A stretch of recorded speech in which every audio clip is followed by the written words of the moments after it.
Assalamualaikum warahmatullahi wabarakatuh. Perkenalkan, nama saya Audia Mustika dengan NIM 2315050072. Baik, puji syukur kehadiran Allah Subhanahu wa taala.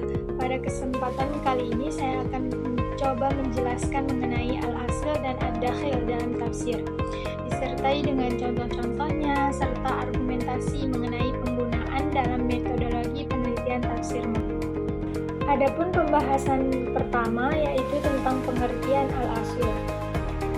Adapun pengertian al-asl yaitu secara bahasa berarti sesuatu yang asli, murni atau memiliki dasar yang kuat.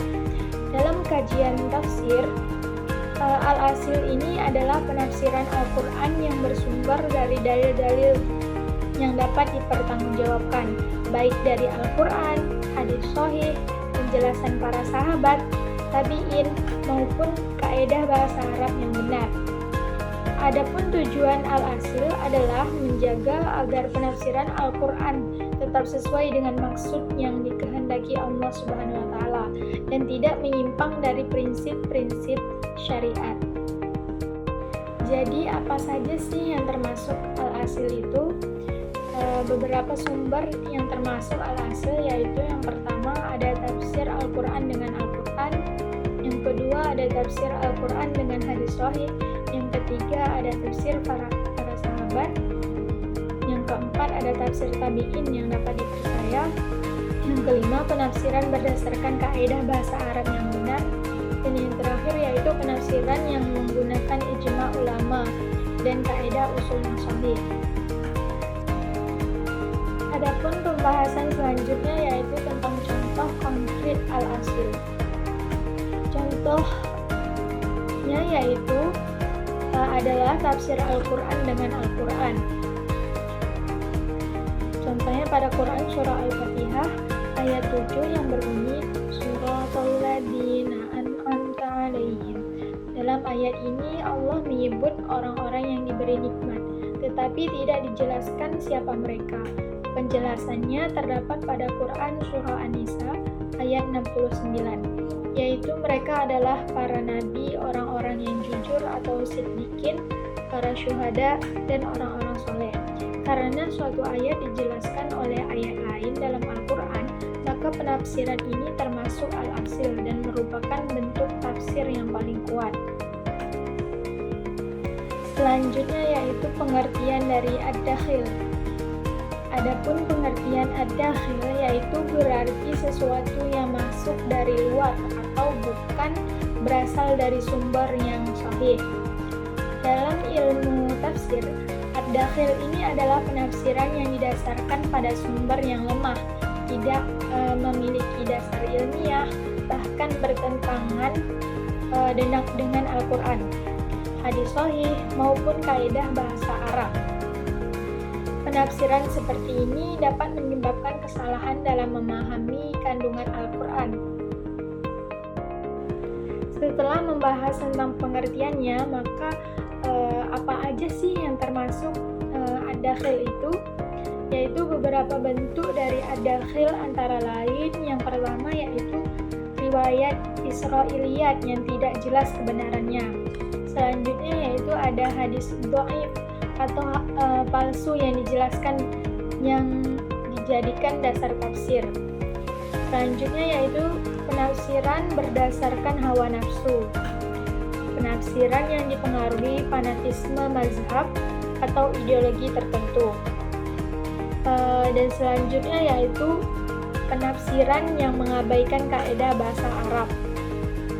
Dan yang terakhir yaitu penafsiran yang bertentangan dengan ijma' ulama dan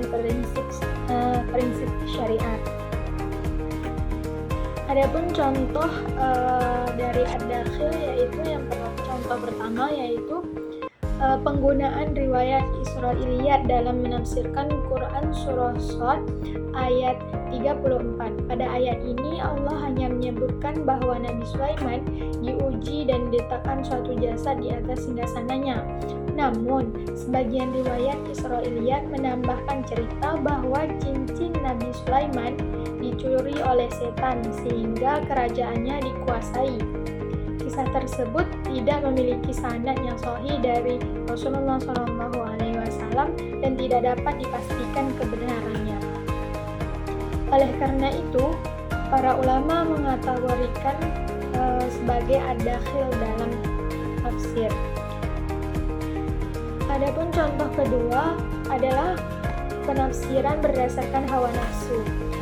Allah telah memperingatkan dalam Quran surah Ali Imran ayat 3 bahwa orang yang hatinya condong kepada kesesatan atau mengikuti ayat-ayat yang mutasyabihat untuk menimbulkan fitnah. Hal ini terjadi ketika seseorang hanya mengambil sebagian ayat untuk membenarkan kepentingan pribadi, politik, ataupun kelompoknya tanpa memperhatikan konteks, asbabun nuzul, hadis maupun penafsiran para ulama. Penafsiran seperti ini termasuk ad-dakhil karena tidak berlandaskan metode tafsir yang benar. Pembahasan selanjutnya yaitu tentang hubungan al-asl dan ad-dakhil dengan metodologi tafsir modern. Yang pertama yaitu ada semiotika. Metode pertama adalah semiotika ini yaitu ilmu yang mengkaji tanda, simbol, dan makna yang terkandung dalam suatu teks. Dalam penelitian tafsir, semiotika digunakan untuk memahami simbol-simbol yang terdapat dalam Al-Quran. Misalnya penyebutan cahaya atau nur dalam Al-Quran tidak selalu dimaknai sebagai cahaya secara fisik, tetapi juga dapat melambangkan petunjuk, keimanan, dan hidayah dari Allah. Dengan itu, semiotika membantu penafsir memahami makna simbolik yang terkandung dalam ayat Al-Quran. Yang kedua yaitu ada semantika.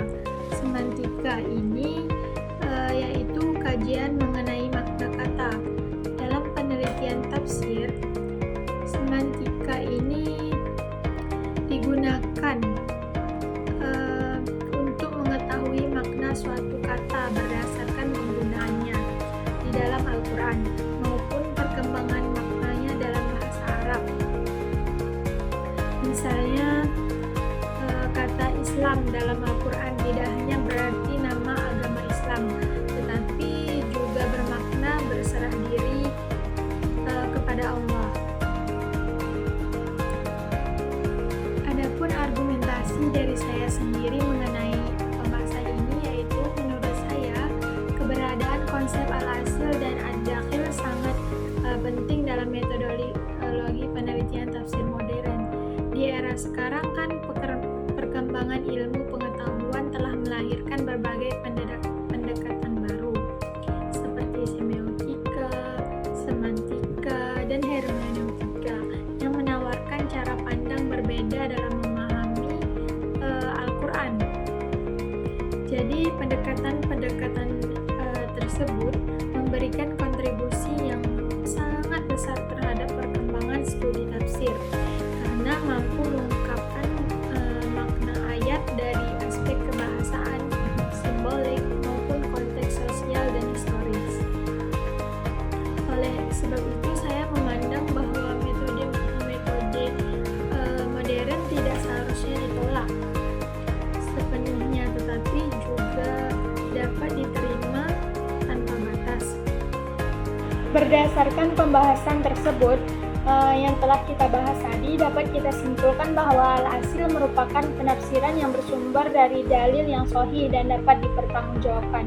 Sedangkan ad-dakhil adalah penafsiran yang berasal dari sumber yang lemah, tidak valid, atau bertentangan dengan prinsip-prinsip tafsir.